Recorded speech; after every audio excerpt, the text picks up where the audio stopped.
Rockin'.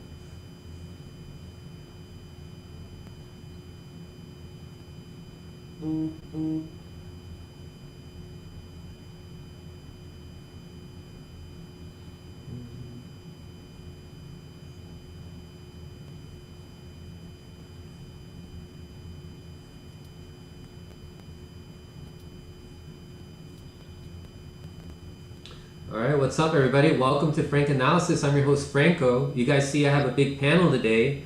That's because I brought over the cast from Roar Media. It's great to have everybody here. We have Chanda Masta, Savage Joy, Amber King, and Oz.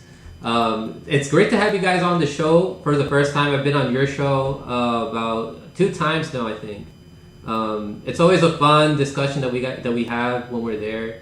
So I wanted to bring you guys on to talk about what Roar Media is, because I think what you guys are doing is really admirable. How you guys try to help everybody out, how you are, trying to connect with everybody here to try to help everybody else in independent media grow. So we can start by talking about, how this all got started. You guys can also introduce, a little bit about yourselves too. So we can start with Chanda. So what's up, Chanda? Can you tell us a little bit about yourself and how you got started at Roar Media? Well, thanks for having us, Franco. I can't wait to have you on some of our other shows that we have. You've been on The Dive, but yeah, we definitely want you on Roar more. And yeah, I started out as a Bernie Sanders delegate in 2016.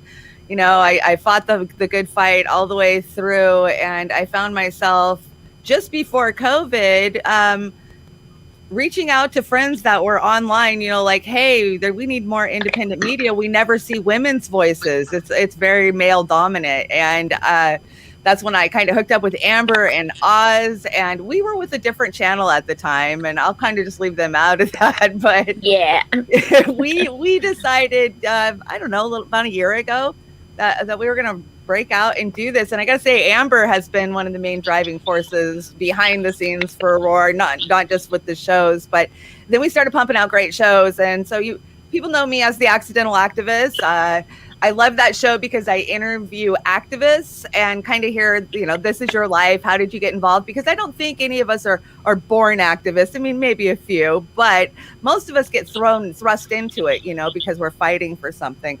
And of course, we have Beauty and the Boomer on Saturday nights, which is just a kind of a fun poke at the week's events. And, we just trying to lighten it up, but bring you information that we're finding across the country that you're not hearing on mainstream media. And then, of course, Joy and I just launched Dames of Doom this week, which is a women's interest show. And we're so excited to bring it back. It was originally with us, but people loved it, so we had to bring it back. And then now I'm doing To Hell and Back, which is a look at the addiction, epidemic across the country. And that's with our friend over at the Convo Couch, Pasta Jardula. And that show is amazing. Gosh, we get such good reception on that. But, I really want Amber and Oz to tell you about the meat and bones of Roar. And Joy, she's been amazing the whole time with us, Yeah, and Amber, I remember, I met Amber and Chanda on the ground in DC. It was twice, but it was for the same event. And Amber, but I mean Chanda as well. You guys had killer speeches outside of the Department of Justice. So yeah, Amber, you want to tell us a little bit more? Yeah, certainly. So I just kind of got into this basically. The pandemic hit. I'm normally working a million jobs and raising teenage kids and kind of working my tail off. And when the pandemic hit, I was like, oh my gosh, I've been involved politically for a long time. I ran for office in 2020. I've, again, Bernie kind of brought me in. I've helped write state platforms. I still hold a few seats, but not very many right now. I'm really distancing my actions because I saw the need for a lot of media. The propaganda was being thick. I've been an activist for a long time, bunch of different topics, different subjects, mostly having to do with food and health and children's health. So, kind of seeing what's happened in the last year and a half is really not a big surprise to me, unfortunately. And I've worked in the medical industry as well. I've worked in the food industry. I've worked in the medical. I've done a little bit of everything. And I really saw the need for more women's voices, more female-led shows, producers, being able to drive content and carry the media. I've helped start a number of different nonprofits, including one where we, had 47 different meetings on the Hill and, really going to tell our personal stories to lawmakers and finding the kind of that same situation. You're coming up against a wall. You're coming up against mainstream media that is funded by pharmaceuticals, or as I like to call the chemical cartel, and you can't get anywhere. Our suffering has started to not matter. And so we need more mothers, we need more women, we need more grandmothers' wisdom telling stories in the media, telling how life is. We're the, kind of that innate caretaker of not only the planet, but our households. And we have some very unique perspectives, and that wasn't being brought to the forefront. It's not, it's kind of platituded in politics. And we need to be the ones asking hard-hitting questions, being able to have a rant and, tell people off or tell them thank you, like whatever it is that day. We need to be able to speak our voices. And so that was kind of the inspiration for Roar. And the stars aligned and we were able to get it going, and it's been off to the races ever since. So yeah, it was great meeting you in DC. Looking forward. In fact, I just started planning another trip there. So it's we're doing what we can in all corners of the country. We've made a lot of friends, probably a few enemies. Not really concerned, but we really just want a coalition. We want to grow this. We want to bring younger people in. We want to bring more engineers in. We want to do and build this the best we can. And that's kind of what, that's been goal one, and we're just rocking it. And everybody's brought amazing talents and creativity to the table. Yeah. And then speaking of like hearing touching stories, like a touching story I heard was Savage Joy's story that I heard for the first time. I heard when, she talked about it when she was on Jimmy's show when he had the panel. And then I heard it on the ground also during the Force to Vote protest back in January. And it's a pleasure to have Savage Joy back on the show. How are you doing, Savage Joy? I am hanging in there. Thank you so much. Yeah, the panel is where everyone heard my story for the first time, because it's literally the first time I said it, which was so daunting that, yes, for the first time I'm saying the word disabled and sharing, the severe depression and everything. And there's 130,000 viewers. So it's a little daunting. But yeah, I've been doing a show for 4 years, and 4 years this month. I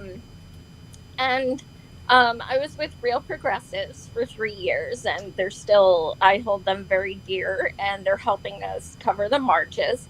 And Roar just seemed to make sense to me because, well, first of all, they're right. There's not a lot of women in independent media, but also last year when I started going blind, I realized, holy shit, like, I am the only disabled podcaster. Why? And it really made me think, like, why the hell am I the only one who is going through this? So it really made me think. And now, JB, who's a dear friend from Fred Hampton Leftist, he does a show now. And I'm so thankful for his wonderful voice. But it really just made me think, like, why is this, why are there only certain kinds of people in independent media? And also, for the first 3 years of my show, well, really the first 2.5, I interviewed around 200 candidates, all Bernie-crats, all same exact platform from across the country. And then, I just stopped doing it because I'm like, I don't fucking care anymore. Like, Doesn't mean I'm not going to vote, but I'm done with electoral politics. I started my show because I'm an activist and I wanted to get back to that. So something that's very disappointing in independent media is, well, first of all, people call independent media for people who are making $35,000 a month. Let's be real. That's not independent media. It's not. You may not have corporate donors, but independent media is us broke ass fools who sit in our spare bedrooms with a dresser behind us. Yeah. Like, hello, this is, we are independent media. Like, Right. I am holding up my phone right now, okay? Like, this is independent media. So a lot of people still swear, oh, TYT, independent. What the hell are you talking about? No, they're not. No, they are not. You are not a millionaire in independent media. That's not what it is. So, since I've been doing my show for years, I've seen so many shows come up and so many are great. And I've been honored to be on so many of them. But then there are the ones that they do not interview activists, they do not go to events, they do not talk about issues that are important. And that's something we wanted to do at Roar. That's something I've always done it, and something, I wanted to partner with people who did that as well. Awesome. Yeah, it's definitely like independent media is supposed to be like citizens journalism, right? Citizens commentating, not people sitting like in a studio and getting corporate money, or people who have become millionaires out of doing it, but aren't getting on the streets, being an activist, aren't promoting any effective methods to improve people's lives other than to just like sit in their studio and just talk about the latest news headlines. If we want actual change, we got to do more than just talk behind the camera, right? Yeah, and I mean, there is a place for people who just want to go over the news and what have you, but can you please take the word activist out of your bio? You're not. Yeah. And last but not least, we have Oz, the tech man, who not only helps out with the tech behind the scenes in Roar, but also has helped me out. I just got a new camera thanks to him, his suggestions, and I'm liking it right now. I'm really liking it. Oz, how's it going, man? It's going great. What was the question again? Oh, just to introduce yourself and how you got started with like Roar Media. I got it. That was a dig at me. No. I absolutely no. How Roar got started from my point of view. We started doing these things about 4 years ago. Shows with another group, and we came into our own this year. And was it November, Amber, something like that? September. Yeah. We needed to have the keys to the kingdom, our little fiefdom, which is Roar. And the reason why I've been so passionate about Roar is, growing up, I watched my mother in working everyday life get abused over and over again. Not to the point of sexual assault, but just women have their place, that kind of horse It's shit. a man's world. It's a man's world. And I'm a boomer, so this was back in the 50s, 60s that I saw this, and that really made an impression on me for my life, because I understood when I was at a very young age how unfair the world can be to women and people of color, identity, everything else. So I started early. I would say I started really waking up in the 70s. And I was in my 20s, and everything, but that stayed with me. And I always think about, when I do things, how is this going to honor my mother? I'm not trying to be a goody guy here. It's just the way I've always felt, and I've always done my best to treat women and other people with different identities and colors with the same respect that I would expect to get from them. And pretty much that's it. And it's an honor to support these ladies here and other people working through Roar. And that's pretty much it for me. It's pretty clear cut. The more people's voices in social media, independent media, like Joy says, the real activists and activism, I've just made my day. That makes my day. So that's me in a nutshell with Roar. Did I miss anything, ladies? No. Well, the thing about Oz that I took to right away is anytime I say anything like a suggestion or something, I'll be like, "What if we did this?" And he'll be like, "You call the shots. I support women," and like that's his thing. So like I almost feel like he's an honorary woman because he represents us so well. Yeah, he definitely is. Absolutely. So what does roar stand for anything? What does roar mean? How did you guys come up with the name? Originally, it was Reach Out and Rise. Reach Out and Rise, yeah. And Suzanne Murphy actually helped us coin that originally. That was Rhonda Walker and Suzanne Murphy. That's what we decided on. Then Amber and Shanda and Joy have taken it to new levels, which is fantastic. So and it goes back to kind of that like lioness, Yeah. protecting the pride and showing a little bit of dominance. It's a power play, honestly. I am woman, hear me roar. I mean, that's what I think of. Awesome, I like it. Yes. So I give everybody a chance here. Like even people who like disagree with me, even when they disagree with me to a point where they get on my nerves, like this guy right here, Ad Kid. What? He's really critical of me. He's supportive of MPP, and you guys know I've done like some shows here where I give my criticism of MPP, but nonetheless, this is a great question that I think we can take the conversation to. It said, Franco and team, how will independent media reporters, journalists change the current public perception of leftist and progressive shows? Mainstream media narrative is currently too powerful. So guys, how do you think we can overcome this obstacle? Well, first of all, I want to say, yeah, it is currently too powerful, but it's dying. This is legacy media. 50 and under isn't even watching that crap. They're tuning into independent podcasts. I have a 22-year-old son-in-law who listens to podcasts on his forklift every night, and he's always asking me, who should I listen to? They don't want to watch that crap. They're not buying that crap. And I absolutely believe that it will die off with exactly what's happening. People just finding independent media. That's exactly what I was going to say. Not as properly. I was going to say older people are dying. I got in trouble for saying that one. I don't know how else to say it, but that's, not even to be funny, but that is what happens.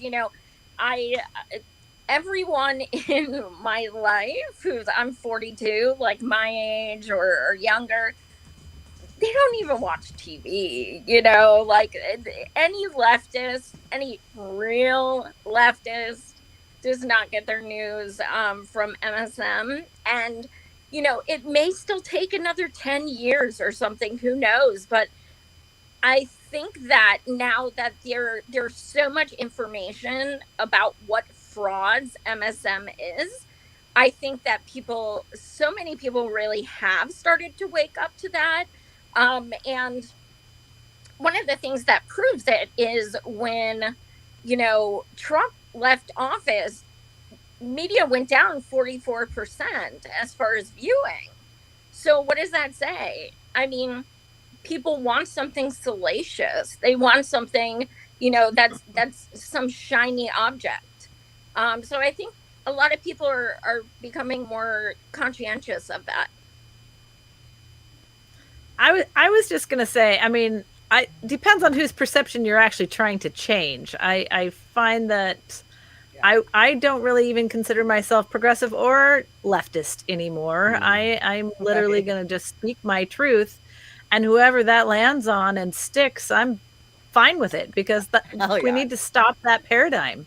It's bullshit, and that's what the entire MSN media has been programmed to try and divide the actual people. And so that's why it's so important to get out there on the street and get on the ground and start talking to actual people. Get out of your bubble, leave the social media, bullshit behind, and go actually talk to people and find out what those differences are.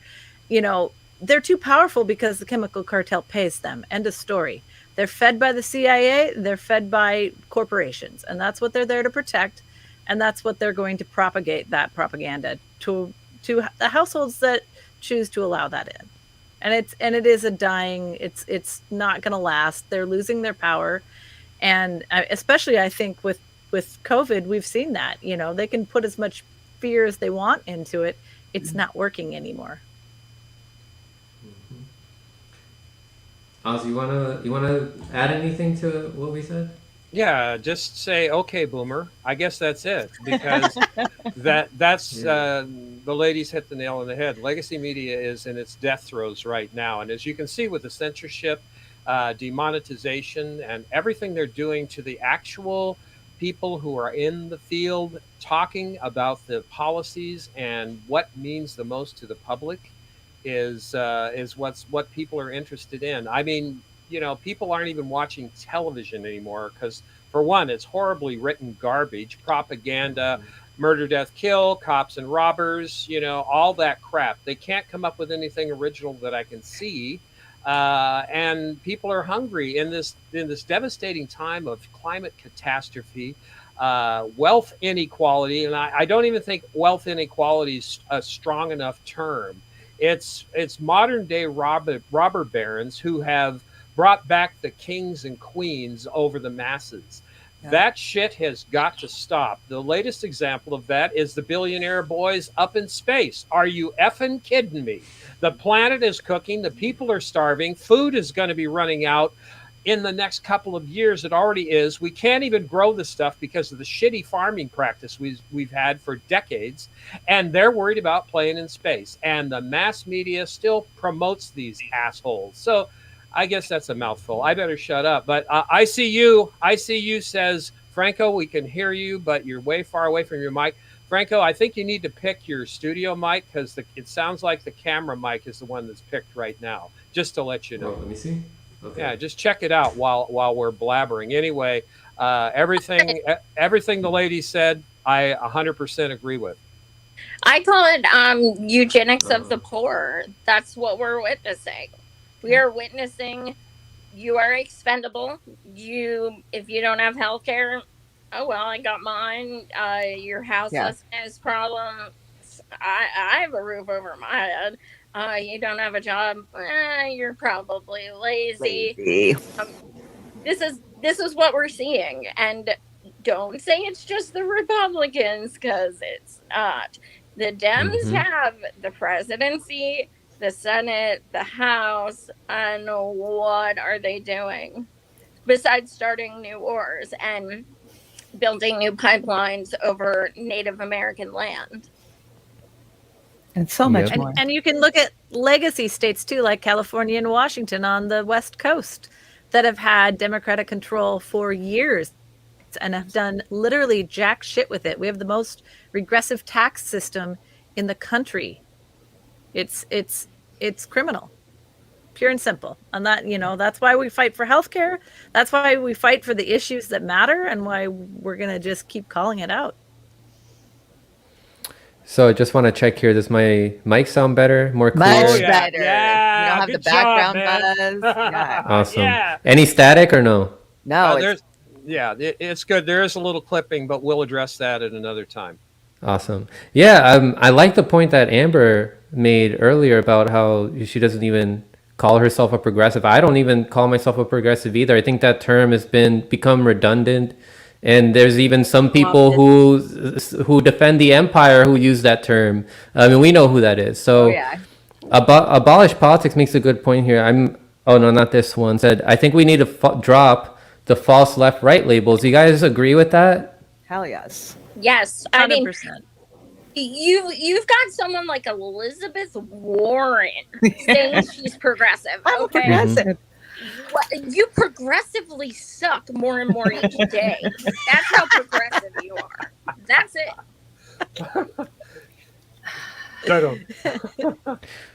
It's a co-opted here come the term. snake It always emojis. has been. We've known that. We knew it would get pushed, but it's gone beyond. I like to keep calling, certain people who think they're really left and progressive would have been amazing Reagan Republicans in the 80s. Yes. They just weren't around to realize Kristen that's Sinema, Joe Manchin. Yeah, that's what they're embodying, and they don't even realize it. I think you're like average So, person. I mean, it shifts. I was going to say, I think your average person wouldn't even know what that means, but they might have share the same goals as you if you talk to them enough about politics. Well, and that's why we have to keep talking to them. Like, get out of the circle and get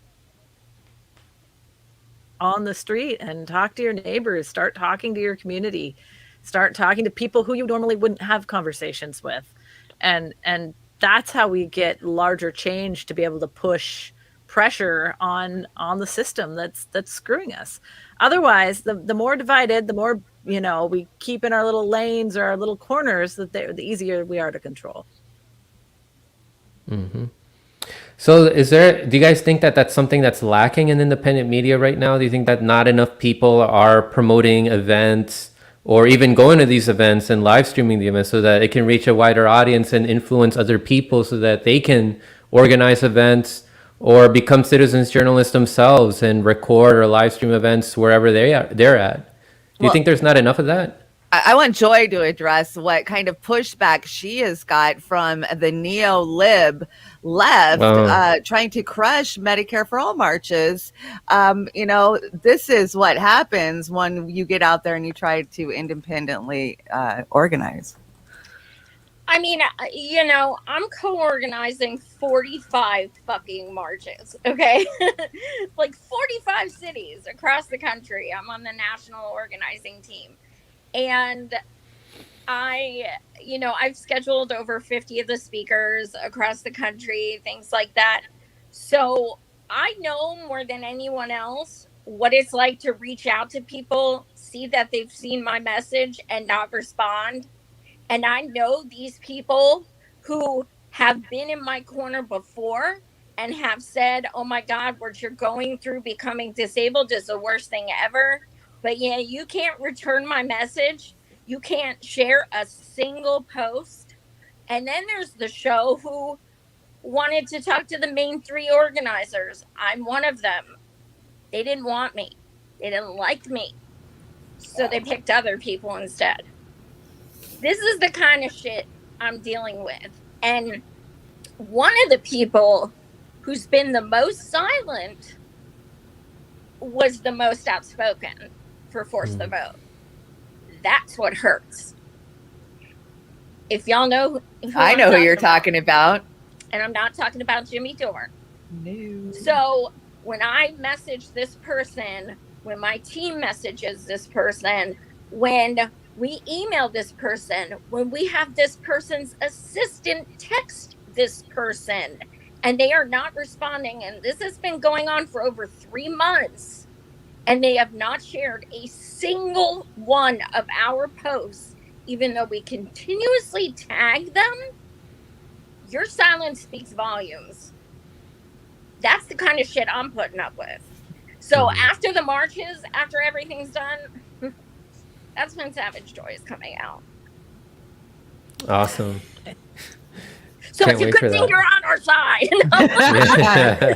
Well, look at the people that have came out and attacked you. It doesn't matter if you try to reach across that invisible line and get other people involved. You're damned if you do. You're damned if you don't. What are you doing? It's like every time we interview Magnus, like, oh my God, you guys are right-wing boogaloos now. We see that over and over and over. It doesn't matter who you're talking to. All of a sudden you're with that group. Yeah, I mean, what it comes down to is when people want to find something negative about what you're doing, they will find it. They will. And if it's not there, they will create it. I mean, we've been seeing that firsthand. And, we are literally getting threats that I will, I'm going to do everything I can to take your marches down. And no, these are not Republicans. No. These are people who say they're leftist. So we're dealing with that, and it's like these people attacking me and my crew are literally basically would rather us cancel 45 marches across the country for Medicare for all than let us organize and succeed. It's that gross. Well, you're cutting into their profit margin already then.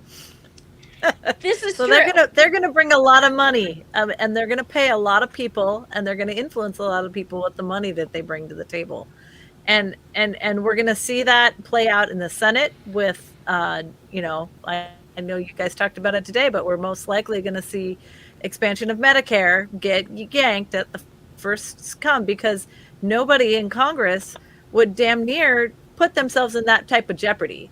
You're walking the plank if you try and push that kind of rhetoric.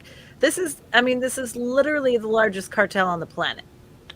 The chemical cartel is pharmaceutical companies, it's the insurance agencies, it's the HMOs, it's chemical, oil, gas, and literally like fertilizer companies. They all have interests, and most of them also own the top 5 food corporations in the country. So it's so intricated into the power structure and the profit margins that they need to keep pushing on Wall Street, that they keep pushing and profiting at such high rates, that when you start to infringe upon that power and that money, they get very scared. And I've experienced this firsthand since about 2010. So I see their playbook. I see them pulling it out all over the place, and it hasn't changed much. So the best we can do is grow our skin thicker and keep getting out there. And there always is going to be, gatekeeping, I think, in any industry. It's not unique to independent media or any media for that matter. So, we just do our thing and encourage more to learn how and find their voice. And that's what Roar wants to. Roar wants to be that incubator organization that can not only train more engineers, work on security issues, push better tech, better data, better platforms, to really be able to cohesively get these messages out, because they're not just in our little corners of the world, they're all over the world, and people need this information. And we don't need to be recreating the wheel every 5 minutes when we can share from each other. Well said. Well, very well said. One way that I think we can overcome these obstacles, when there's these gatekeepers or these kneecappers, that are trying to stop these events from happening, and that are smearing people like us who try to organize these events, is by, one way is like exposing them so that people don't get misguided. And unfortunately, sometimes that can get carried away, and it becomes like, I've seen this for some people, but I mean, they can do whatever they want with their channel, but I'm just saying, like, if it's like 80 to 90% of your content is just talking about conflict between these leftists, but then you don't talk to people about important things that they should know about, I don't think that that's productive. I do it when I do it, it's so that I can lure people in, and then I can tell them, hey, look at all these people that you guys could listen to. Check out Whitney Webb and The Last American Vagabond, or Roar Media, or all my colleagues at the MCSC network. We've been doing a great job. And then, then I focus on more important issues later that week. Right. But what are your guys' thoughts on that? It seems to be favored by the algorithm too. It gets a lot of views. A lot of this shit we're seeing with independent left is clickbait, and we all know that, and we know who it is. We don't even have to call it out on either side of it, And if you notice at Roar, we might report on it just for the funny factor of it, or because we can't stand TYT and haven't since 2016. But we try to sidestep that crap because it just weighs us down, slows us down, and we're platforming shit that doesn't matter when we should be platforming information that people need to hear. They don't need to hear drama, is where I'm at with it. Yeah, their entire identity is consumed by their loathing of this one other person. Right. It's actually incredibly sad, because if you have a platform with hundreds, thousands of views, you do one show, whatever, it's your show. But like when you are literally sitting there tweeting 24/7 about one person, making every single show about one person, like, you are obsessed. That's the only way. Yeah. You are obsessed. You need to have some separation. That's not healthy. Well, and I'm the resident conspiracy theorist, and that's when I start questioning both of you. So, I mean, it's been known to happen. Why do you think that these like conflict videos get favored by the algorithm? Like, that's something that I ask my audience. Is it just because you guys actually like clicking on this stuff, or do you guys think there's something going on behind the scenes where YouTube It's ad revenue. I mean, come on. If YouTube throws it in the algorithm, it's because they think they're going to make some ad revenue off of it. I don't think there's any other factor. Yeah, I mean, Well, if you have a title that says so and so attacked so and so, I guarantee 100 people just clicked on it for the title in like 1 minute. I tend to think it's something that's happened in all kinds of media, especially mainstream media. You look at your local, newspaper, and it's all human interest ads. They've gotten rid of hardcore reporting. They have changed mainstream media and journalists into, fashion editors and what's Kylie wearing today and who's she dating tonight? I mean, that is what they do to distract you from the real journalism and the real stories. So, my advice is don't platform it. We got better shit to do. We got work to do. We have things to talk about, and there's no need to platform drama. What stories do you guys think should be covered more? Like, I think that Assange stories should be talked about more, but what other stuff could you guys think about that should be talked about more? I think personally, people of color are being left out. I think that George Floyd, once the verdict came in, and let's face it, mass majority of people left the streets, that was kind of put on the back burner, and almost as if like so many people forgot that racism still exists. So I would like to still see people of color being highlighted. That's why I'm so appreciative that Fred Hampton leftists have me on all the time. I love what they're doing. They are so incredible and brilliant and just much needed voices in the independent media community. And it's time that people start paying attention to more people of color and their concerns, not just, like, no offense, but like white dudes. No offense to any white dudes watching, but I mean, I think it happens. And one of the reasons is it is ingrained in us. It is. I mean, it's just a fact. White dudes are some of the most prolific, successful podcasters. That's a fact. And there was a time where that was all I was subscribed to in terms of political channels. It was just, white men. But then the first black voice I subscribed to was Nico House, and then I discovered other smaller channels through there. But ever since this election cycle from like 2019, 2020, there's been a boom of new channels. And I'm glad to see that there's, new independent voices of color, like Savvy Sabs, Glory Jones, Fred Hampton Leftists. And when that happens, we got to help promote that more. They're going to have a different perspective, and one that we haven't heard in like a long time on YouTube. Because like we were saying, like for a long time, it's been dominated by these white men, and now those channels, since they've been around for that long, they're the main faces of independent media, I think, right now, and they're the only ones, except for probably like Tim Black, that have like over 100,000 subscribers. Right. But Tim's been crushed and monitored for so long, demonetized. I've known Tim. I was on the streets of Philadelphia with Tim in 2016. I've been through a lot, and I don't agree with a lot of where Tim's coming from, but I don't rank on him. I don't, put him down. It's a different perspective. And I think people need to realize we're not going to have the same perspectives. We have to listen to each other. But if that's not what you're into, that's not what you're into. But I want to say that I think election integrity is one of the things I want to see independent media tackle more. Everybody's so involved in these election cycles and getting progressives elected. It doesn't mean shit when we've seen 2 primaries in the last 4 or 5 years rigged, right?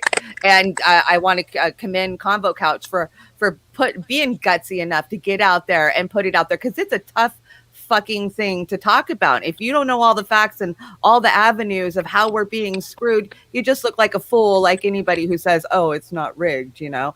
So that's my personal ask, is please more election integrity coverage. Yeah, it's definitely a tricky topic to cover. It is. It's really, you gotta go really in depth, and unfortunately, like some of it is boring when you get into all the intricacies of it. But it's important. We got to know how our elections are privately owned, and how they've been rigged for all these years. It's really important stuff. So, you know, shout out to Combo Couch for that hard work that they do, because not only do they bring people on their show to talk about these intricacies, they go on the ground and look at what's happening at these ballot boxes. What other issue was I going to mention? There's one that I had in my mind, but maybe you guys have something that you guys want to mention. I want to hear have a from few that Oz. been mentioned. Yeah, but you say something, Oz, and then I'll give my laundry list. I think that everything you brought up, the ladies brought up, is what we need to focus on more. Just touching on, you were talking about the fights that are going on, particularly, you know, with the TYT smearing Aaron Matei. I mean, Jimmy's got a big enough platform. We all don't need to pile in on that. And I don't think that one's drama as much as sticking up for friends. Right. And I'm glad he's doing it. But yeah, I agree with you guys. It's time to let Jimmy do what he's going to do with that and expose TYT for the cucks and liars that they are. But we need to stay focused on these issues, like voices in social media with the catastrophic climate change is the one that I don't know if you guys have noticed, but it has really ramped up, not only because it's summertime, but because of the huge things. We had this heat dome in the Pacific Northwest that burnt the shit out of our apple and raspberry crops. And, you know, the meat processing, it's all catastrophic climate devastation to me, because that's going to pull the plug on everything. We have lived on a cheap food dichotomy for decades. That cheap food is going away. And we're going to have to figure out how to do this with permaculture and not this bullshit factory farming stuff. So that's one of the things. And I know that's close to Amber's heart, because she's all about being healthy. And we can't be healthy. It's not been sustainable with the crap and the chemical cartel shoving garbage and poison down our throats. So I'll just stay with that. I could go on for hours. But that to me, you know, the catastrophic climate thing, connects with everything: the military industrial complex, food processing, economics, everything, and healthcare, actual health. So Amber, take it away there. Yes. If you don't make time for wellness, you will have to make time for illness, is one of my favorite sayings. Up in the corner, I mean, the two things right here. We don't talk enough about nuclear proliferation and the damage that it's causing. And on the same level, in the same storyline, we also have chemicals like glyphosate that have been allowed to just saturate our planet multiple times over and destroy all living health on the planet. And we're not protecting our whistleblowers. You know, we need to empower people to be able to safely tell these stories. And we need to get into their workplaces and talk to them. And we don't talk enough about working conditions in the United States. We don't talk about the working poor. We don't talk about our children enough, and how these things have framed the culture and society that we're in right now. And we've basically ignored them, like we've ignored homelessness, like we've ignored drug addiction for years and years and years. And all of these issues, they're so intricately entwined, and they're coming up to a boiling point. And so we're really going to need, as a society and a planet, some skills to be able to negotiate that. And you know, it's like every futuristic terrible movie that, you know, we've watched in the past is now all coming to a point. It's the Hunger Games, Yeah. on steroids meets Running Man meets, it's all of them. They're all coming to a point. And if we don't have the skills and ability to be able to navigate that, not only as a society and a civilization, we're pretty screwed. So, we need to keep talking about all of it. People are working really hard to make amazing things happen, and we aren't learning enough. And instead we're getting distracted by drama and fear and, saying, oh, I can't do anything about it, and not empowering each other to be able to make positive change. Yeah. Speaking of movies, we got to make sure it doesn't get to, the ones like Mad Max or like Apocalypse Now. Well, if you've been watching my water reports, we're goddamn close. They're about to declare a level 1 a water crisis across most of the Southwest. We're talking Arizona, California, Nevada. I mean, we're in deep shit. And, I also was reporting this morning about how Facebook is building all of their data storage in these places that are water cooled. I mean, we are just on the edge of a major catastrophe water wise, which is going to affect all the crops in California, right? Yeah, the Facebook is literally building all their data places there and using the water to cool their systems. So, and all of these things, they don't want to use used water. They don't want to use toilet water. They want fresh water from the Colorado River, which is used in countless states. And they want to use that instead of using, big fans or what have you. And all of this is going to employ about 150 people. Well, not to mention that we also have water police. We see our first water police popping up in Vegas.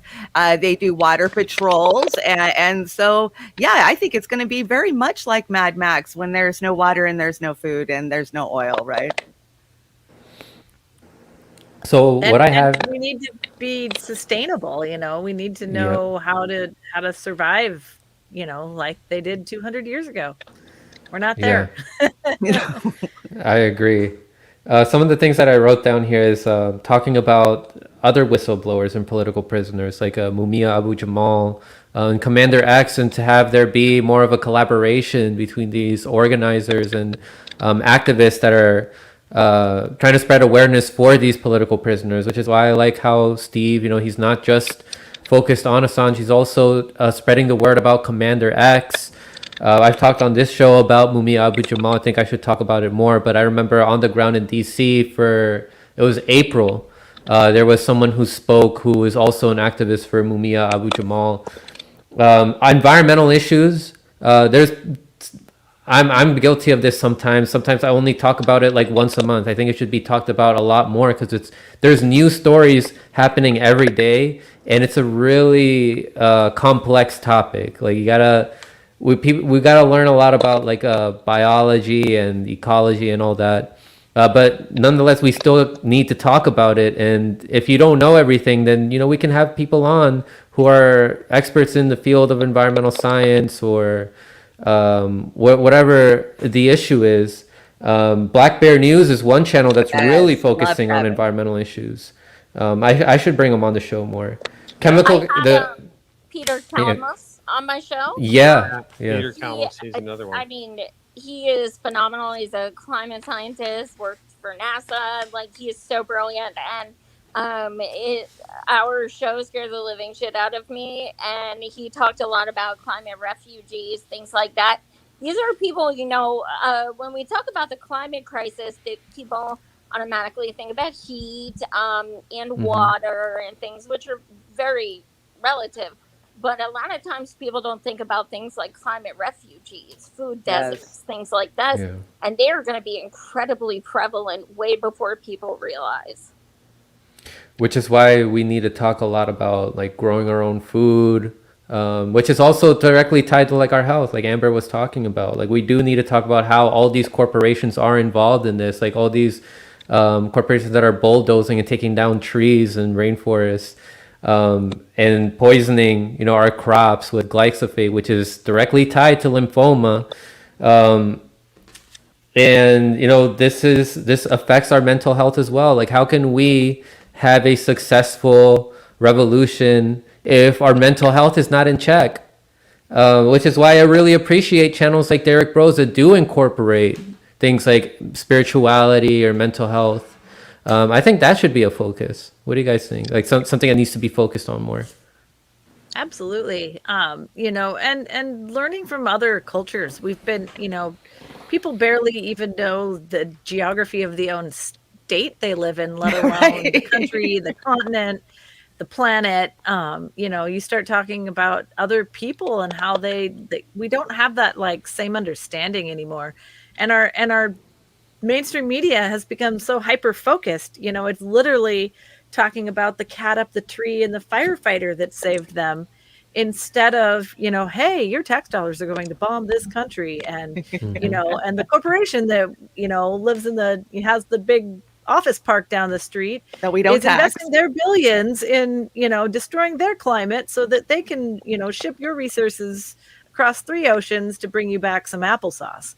Like, we just don't have these understanding relationships of the planet we're on, and we need to bring that back somehow. We need to get people excited and interested in learning things. I 100% believe that there is a million different types of solutions to climate change that have been purposely sucked up by the corporations in charge and the patents suppressed. We've had the technology to never even get to this place. So we have to first understand that it's by design. And then once it's by design, it's how do we navigate through that? And we don't talk about our digital security and our, we've all been digitized into this gamification of this reset. And we don't talk about that. They literally want you in a box with a headset on, driving little robots or letting robots drive in you. This is not fiction anymore, unfortunately. And that is coming at us faster. Like I always say, like the time between reality and Black Mirror episodes is exponentially doubling, like every day. And we're not prepared. We're not prepared for that. The graph, is the carbon footprint really the graphene war? We're not having those conversations and really digging deep into that, which is, why I talk about the things I do on my show. And I do it under, hey, I am the conspiracy theorist. Great. Prove me wrong, please. Please bring your own information. Go search your own things. Don't just listen to an expert and think because you listen to them. You have to do your own research. And then you have to go share it with somebody and empower them to do their own. And, I heard somebody today that they were like, independent thinking is racist and it's cruel. And I was like, for indoctrinated thinking is way better. Yeah. Be that good little soldier, insane situation. So we have to empower people to reclaim their health, reclaim their freedom, reclaim their autonomy, and be able to interact as a human being on this planet and put it into a place that's usable. And right now the game is the opposite. So we've really got to flip the card upside down right now. Time is running out. I really do feel it's we're getting to the end stage of humanity if we keep pretending something else is going to come save us. Well, we know that's what Klaus wants anyways. Oh, yeah. And speaking of that, some of the best journalists out there that are talking about, Klaus and the Great Reset and exposing all this stuff that we were just talking about is female journalists like Whitney Webb and Corey Morningstar. Some of the stuff that they expose, like it's really necessary and it's frightening to hear though. Like Whitney was talking about how there's these companies that are trying to figure out ways to cure or like treat people's mental health or depression, but it's really not really going to cure, not going to make them happy, but make them more focused on work so that they can be like good little worker bees. And then Corey Morningstar is exposing how all these fake NGOs are trying to have all these fake solutions for climate change. that are still going to be abusing all these resources. Like, it's just going to benefit these green billionaires. One thing yeah, go ahead. Sorry. Oh, I want to say, and that's why we at Roar have been screaming about the Green New Deal for over a year now, and that it's a bullshit handout to these green corporations. And, you know, we got to figure out what the hell we're fighting for as a group. And, you know, that's a point of contention for a lot of people who supported the Bernie movement and whatever. Like, oh, no, we support AOC and the Green New Deal. You're crazy, you know, but no, you need to wake up and realize it's just a big fucking handout. Yeah. And to keep you busy with politics keeps you out of the street and putting political pressure and real pressure on changing the system.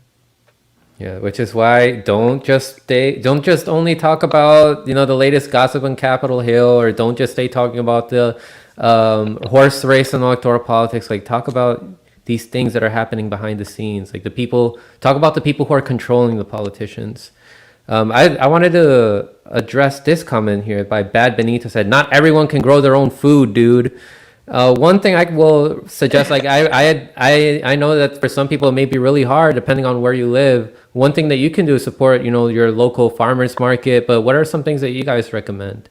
Dude, I have the second annual trailer park garden. I live in a little tiny mobile home in a dumpy trailer park in America.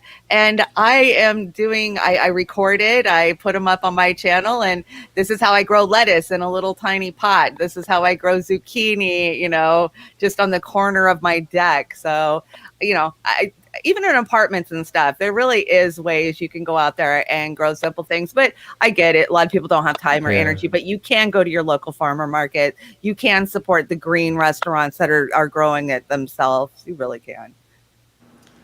Yeah, I mean, sprouts. You can go buy alfalfa sprouts. They have a ton of nutrition. It literally takes, you know, a jar or a space this big. And guess what? The seeds are on a run, so stock up, because that's kind of the situation. We need to start. We shouldn't be giving our farmland and our seed banks to Bill fucking Gates. I'm sorry, that's insane. You need to have your own supply. Your neighbor, you might need some for 3 of your neighbors, or the disabled, you know, person down the road. You have to start thinking hyper local like this. We have to start thinking like the Native Americans. We have to start thinking like our indigenous brothers and sisters of what do we need for the next 7 years. And until we start doing that, we're ill prepared. You know, I grew up a Girl Scout, and I grew up in Alaska. I grew up in very rural places, logging camps, trailer parks. You can grow a lot in some very restrictive places. Kivalina, Alaska has a greenhouse, and they are growing food for their school. You can do a lot with very little, but you have to have the stamina and the willpower to make it happen. Obviously, you're not going to grow your own hamburger in an apartment complex. Damn it. However, you could be doing, you know, there's a lot. I like to say there's a lot of solutions to your health in the edges and hedges. Look along the roadsides. Try and stop them from spraying, but look at the weeds. Look at what people are trying to get rid of. There's a lot of health benefit in those plants, and we do not utilize them in this country at all. I want to high five Amber on that, because my wife has taught me how and what to eat out of my yard. Now, Shanda just visited us, and we have weeds, dandelions, that taste better than lettuces that I bought at the store. We have flowers that you can consume.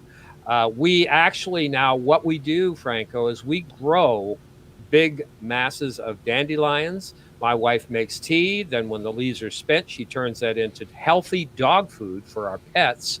We grow buttloads of pumpkin, which is another very storable food.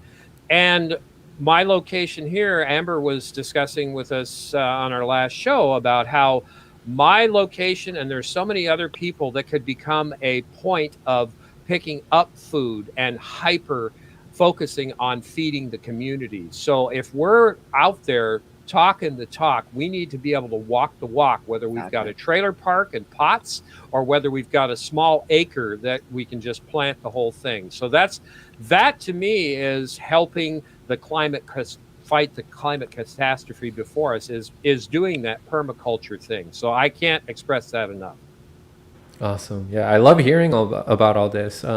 Something that I could do is bring, some of these teachers for, how to grow your own food on this channel, so that people, I can spread that information to more people, how they can do it and find more resources, or find local places where they can learn and have their own, take their own classes for how to grow their own food and permaculture.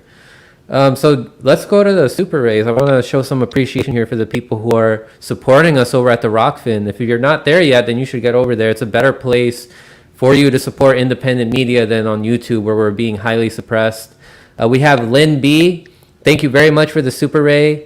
And we have my brother here, Shadow Band Refugee, said, look at these wonderful people on this wonderful, beautiful stream, on this wonderful, beautiful platform of Rockfin, all lovely, lovey-dovey, with no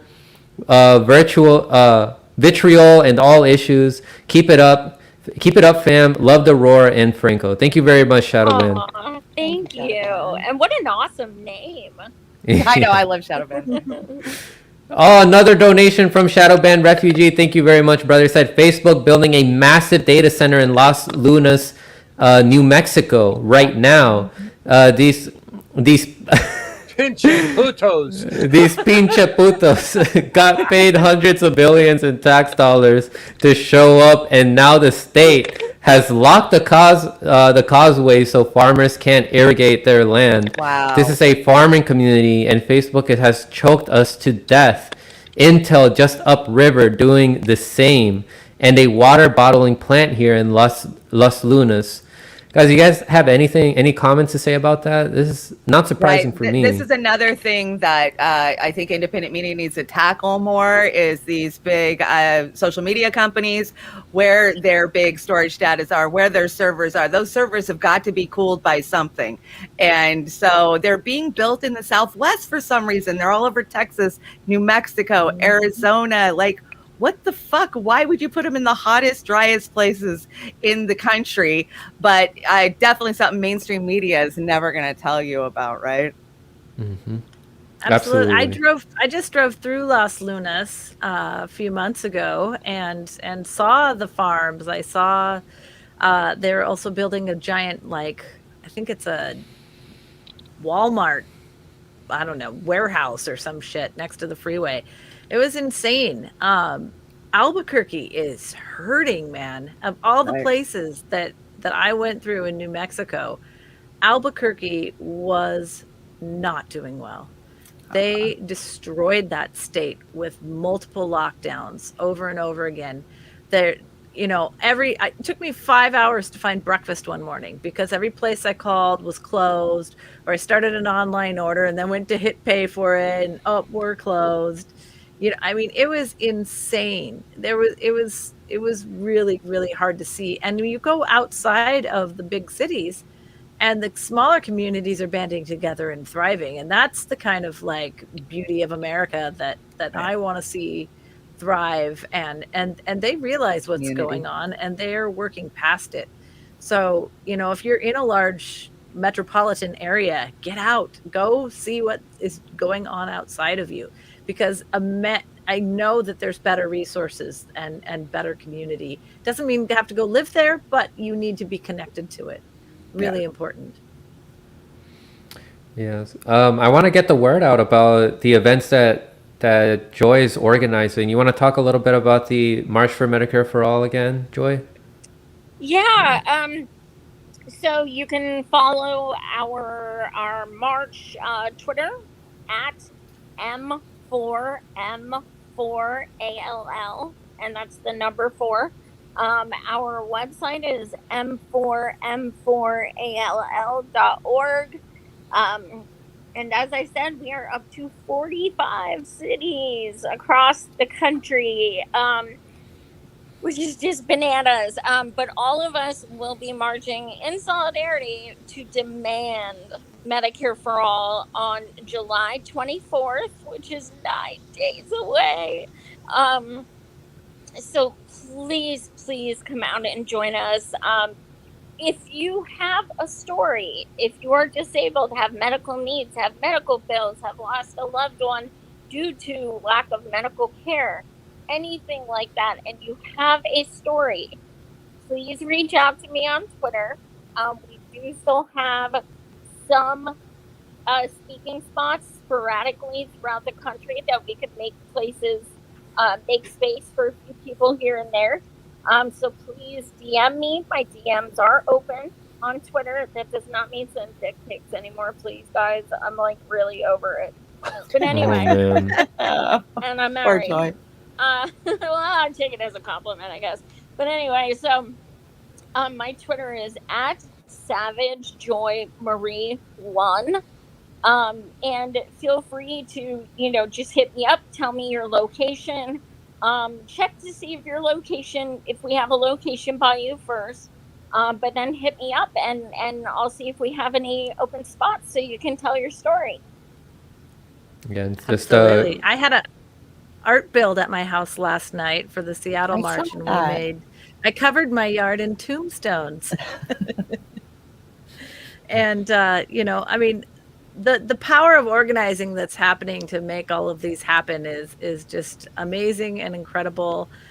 We're trying to get all the streamers together so that we can put out a consolidated show, and so that people who are unable to attend in person, maybe due to disability or other, can participate. So look for Roar Media for that. And if you're planning on streaming at any of these locations, hit us up, roarmedia_4. Yes, Luke Parcher, who just did a fundraiser last night for the DC crew, me and my two comrades. He will be streaming simulcasting from so let's see, Seattle, Los Angeles, and DC. He'll be going back and forth.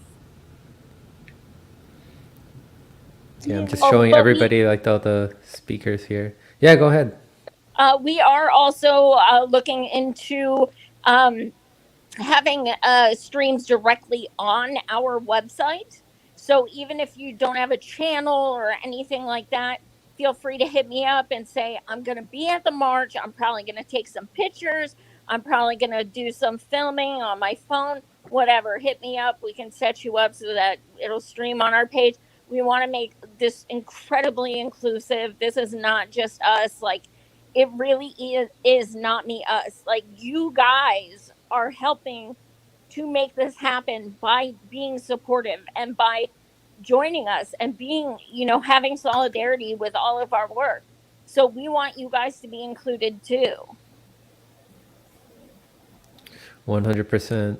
I admire like how big it's gotten. There's a lot of speakers that are going that are going to be showing up there, from what I can see, from what I just showed everybody.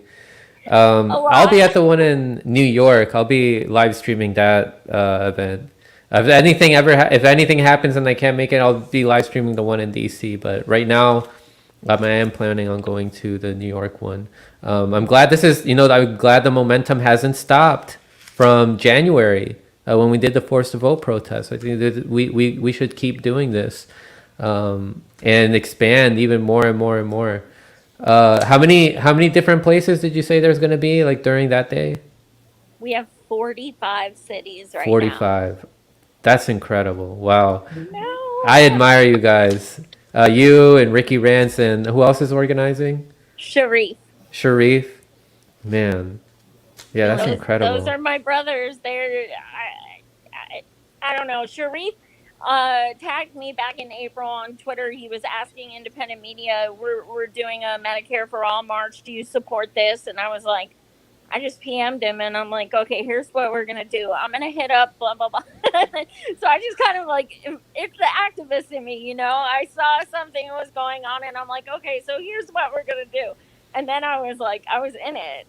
So I'm so, so, so proud of all of us. And I wasn't sure how much I could do because of going blind and everything, but I've proven to myself that I can still do what I love. And so, it's been very fulfilling for me personally as well. Let me just go through a couple more super rays here, then I'll ask you guys another question. Peter De Lorenzo said, all of this is very important. Thanks, Franco, for bringing everyone together tonight. Glad I came home from work and tuned in. Well, I'm glad you were able to tune in. I really appreciate that. Hunter Coranza, thank you very much for the super ray. Said, yes, fam, much love. So do you guys, what I really liked, a couple, not that long ago, it's like 2 months ago, is how, well, this was during Force to Vote also, is how there's different events that are collaborating with each other. And I hope that we can continue that. We can have like anti-war protests happening like in the same day or in the same week as Medicare for All protests. Eventually we get like we can have like a general strike if we keep at it like that. We have all these different events, people having, they prioritize different things, and then they meet different people during these different events that they get invited to. What do you guys think of that? Do you think eventually we can get a general strike that way? Yes, I think that's how the March on Washington happened. Actually, in the 60s, it wasn't, okay, here's the March on Washington, everybody show up. It started out with small movements, planning an event, and they all came together as one. And I think that's the future of it. And you're right. I love seeing that. And we got to move forward with more collaboration on different issues. We're hoping yeah. We're hoping that's what's going to happen, because if our country can see, holy shit, 45 cities came together across the country for one goal, why can't we do houselessness next? Why can't we do, whatever, and I don't know if I'm supposed to say this, to be quite honestly, but with you, and I'm probably not, and my teammates are going to kill me, but we're not done after this. We're not done. So that's all I'm gonna say. But the 24th, hopefully, will set the ground game for, of course, there'll be things to improve. There'll be different strategies. We'll expand everything like that. But hopefully, it will set the groundwork for something even bigger next year or next month or whatever. Yeah, to your points, Franco, Joy, Amber, Shanda, after facilitating and networking for years, this is the way to success.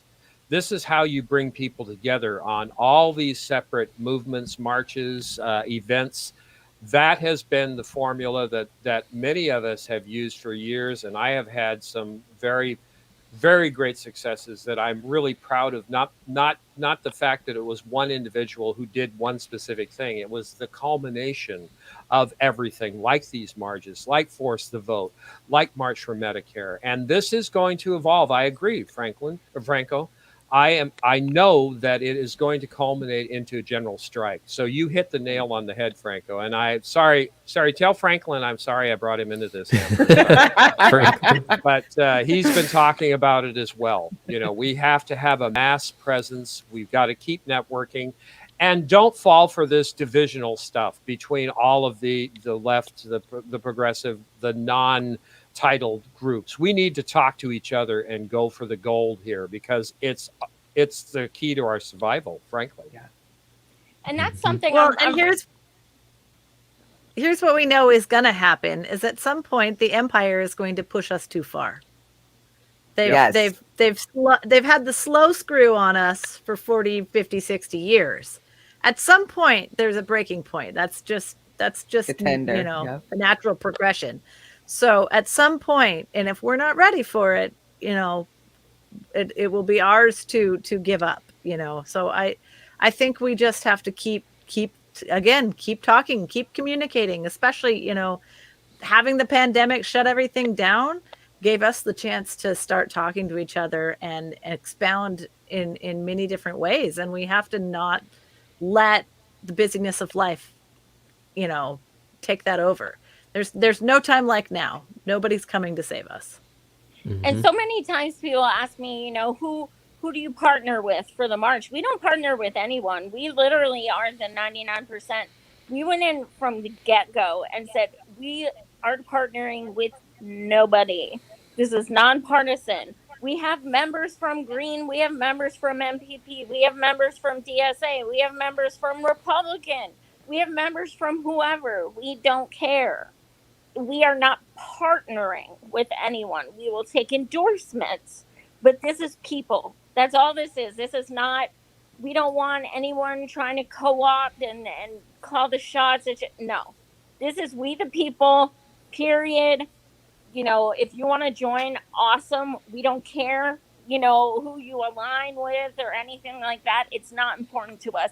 If you support Medicare for all, we don't care if you're DSA, MPP, force of vote. It does not matter. Awesome. Yeah, like we want to be as inclusive as we can with this stuff. Like it's us against the oligarchy. What I had one. Oh, so I appreciate how there are channels like yours and other ones, like So Newsday, some of my colleagues at the MCSC network that are starting to focus more on these events and on direct action as opposed to focusing too much on electoral politics. And I just wanted to ask you guys this final question here. What are your views right now about electoral politics? Do you guys think that it should be a focus, or you guys think that at least locally we should focus on it? City council's about the only race that I'm even putting any energy into. I think anything above that is fuck waste time. Okay. I think go ahead. It's divided us for years, and it's limited our ability to make actual change happen. Mm-hmm. And I think politics is the delivery vehicle. It is not the change vehicle. It's how the bullshit and the fuckery are being delivered to us. So thinking that we're going to magically come infiltrate or take over or make massive change with it, even if we replaced all the people, is never going to happen. Yeah. Never going to happen. Yeah. So I've done a 180. I gave it my all. I had some good wins, but I'm fucking out. The electoral politics has been what they've been socially conditioning us with and shoving their propaganda up our butts for years. We're done. Electoral politics is not going to solve the crises that lay before our feet. I hate to tell our sisters and brothers that are running as a Democrat or an independent or a Green Party, go for it. But remember, there are other things than just your myopic election. So if you're in there and you're honest enough with yourself that you may not win or you won't win or you know it, get on board with Medicare, get on board with the climate, get on that, bring that into the election cycle harder. Don't just give it lip service. Walk that talk, damn it, and get something out of it besides losing against an incumbent Democrat or Republican that they've already screwed you with because it's an inside job and these damn elections are fixed. So that's me, my soapbox. Yeah, I'm right there. I mean, one of our things with the marches is, one of my demands is that if you're going to run on Medicare for all, like the squad did, you're going to sign a contract saying that you're going to fight for it if you get elected.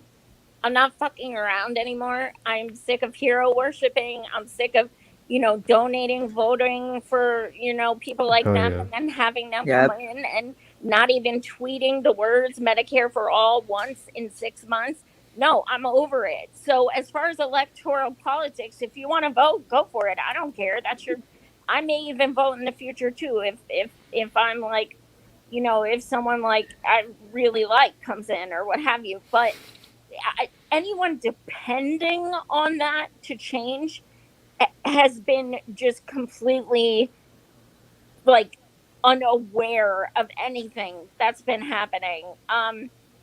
Also, like, one of the most cringe things ever is to see when a politician makes a post about like, we need to do this or this isn't right, and then you get the shit libs in the comments that just say vote. Oh my god. Oh my fucking god. People are voting. They vote. Where has that gotten us? Racist, rapist. I mean, what is this helping? What are you talking about? So Jim Crow Joe. Jim Crow Joe, tweeted about Jim Crow today. Oh my fucking god! We We are in a cartoon. We are in a cartoon. To quote Steve Poikin in there. But yeah, I gotta give you guys an applause for that. I agree with you guys. People are pouring, and this is what we discussed with Savage Joy. People are putting their sweat, their tears for these people, spending a lot of money for these Bernie Sanders and AOCs and Ilhan Omar's, and then look at where we are. Have we gotten the things that they promised us? We haven't gotten it. So like Amber was saying, and like how I've been saying for a long time, no one is going to save you. The only person that's going to save you is you. So do something. Promote. If you can't make it to these events, the best that you can do is promote them. Share the live streams. Share the flyers to people. Because what's the point in putting all this effort, putting all your money in these politicians for them to sell out? And yes, by definition, they're selling out because they're giving up their what they promised for political expediency. Like, what's the point in that if we're not going to get the things that they promised us that they were going to do? And not only that, AOC is giving your donations to the people she said she was going to be fighting against, right? Yeah, they don't even support Medicare for all, and she's giving your money to those people, and you're trying to make rationalizations for that, right? And they're all sharing your data. Yes, all of them. Disgusting. Yeah, I mean, I'm losing trust in people that are still focusing their channels around, horse races and promoting these national politicians. I'm not with it anymore. And I'm seeing a lot of people in my audience are also not with it anymore. Hey, but it was a big eye opener. Chucky Schumer and Cory Booker came out today saying they're going to put a plan forward to legalize marijuana. So, yay, go Dems, right? That's what I saw all over Facebook and Twitter. It's like 40 years too late for that. Right? They're just going to corporatize it. I know I was in the industry in Washington State. They crushed all the mom and pops. And, they just, it's corporate weed, and this money goes pretty unaccountable and untracked into their general funds and their coffers, and it doesn't trickle down to the people. And that's why we passed it here in Washington State, was to help our schools and our roads. And we don't see any of that. The police have got some really fancy toys up here, I can tell you that. Well, Cory Booker's not the one who made that post. It was T-Bone. Yeah. Oh no, they did a press conference today. Did you see it? Oh no, I don't. I have no idea. I'm just saying he likes T-Bone. That story he made up, and he got caught making it up about this black gangster who told Cory he changed his life, and Cory used that for a few years and said his name was T-Bone, and then finally got called out that it was a bullshit lie, and finally had to admit that there is no T-Bone. So he's kind of like, I think he's still somewhere with Corn Pop right now. I've been voting Corn Pop for hanging out. New duo. That's awesome. All right, guys. Chanda, Savage Joy, Amber King, Oz, I had a blast here. Are there any final words you guys want to leave the audience with, starting with Chanda? You guys you guys are so amazing. I see so many of our viewers. I mean, we kind of everybody crosses over. You guys are amazing. Without you guys, none of this works for any of us. I mean, your encouragement, your support, that's what gets me out of bed and gets me working on a show every day, just because I can't wait to bring it to you and hear what you guys have to say. So applause to you guys, because you guys are the real champions in this. Savage Joy. I mean, same. Thanks so much for having me back, Franco. You're awesome. Your unwavering support for our marches has been noticed and appreciated, and I am so glad you're going to New York to help cover it. Thank you so much to all of our other supporters. Thank you for watching tonight. I have so much freaking love for everyone in this coalition. And Amber King. I just want to say, get outside, everyone. It's beautiful. It's summer. Well, it may be a little hot in some parts of the country, but get outside and talk to people. Go start giving people hugs. Go start engaging in society. Go grow something.